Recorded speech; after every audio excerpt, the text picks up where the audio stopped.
ஹஸ்பண்ட்க்கு இது வந்து சுத்தமா பிடிக்கவே பிடிக்காதுங்க.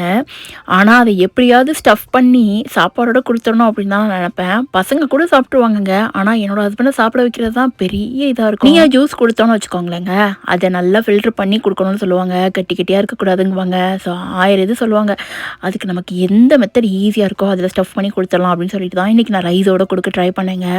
ஸோ அது கொஞ்சம் சம்திங் டிஃப்ரெண்ட்டா என்னோட ஸ்டைல்ல எப்படி பண்றதுன்னு பார்க்கலாமாங்க. பீட்ரூட் சாதம். பேன்ல நல்லெண்ணெய் விட்டு வெங்காயம், கருவேப்பிலை, கடுகு, உளுந்தம்பருப்பு, வத்தல், முட்டைக்கோசு ஒரு கை நிறைய நீல வாக்குல கட் பண்ணி ஆட் பண்ணியிருக்கேன். கொஞ்சம் மல்லி இலை, 9 பன்னீர் துண்டு, இஞ்சி பூண்டு பேஸ்ட், காஷ்மீரி சில்லி பவுடர், ஜீரா சோம்பு powder, pinch of garam masala, அரை லெமனை ஸ்குவீஸ் பண்ணி விட்டுட்டே கொஞ்ச நேரம் கிளறி விடணுங்க. ஏன்னா எனக்கு எண்ணெய் ரொம்ப கம்மியா தான் ஆட் பண்ணியிருக்கேன். முட்டைக்கோசை ரொம்ப மையா துருவி எடுத்துட்டு நான் இட்லி தட்டில் வச்சு அவிச்சு எடுத்துக்கிட்டேங்க. வெங்காயம், முட்டைக்கோசு, பன்னீர் எல்லாம் லைட்டா வணங்கி வந்ததுக்கு அப்புறம் இட்லி தட்டில் அவிச்சு எடுத்த பீட்ரூட்டை ஆட் பண்ணி சாதத்தோட கிளறி இறக்குனா சாப்பாடு ரெடி பண்ணிட்டு நெக்ஸ்ட் டைம் ட்ரை பண்ணி பாருங்க.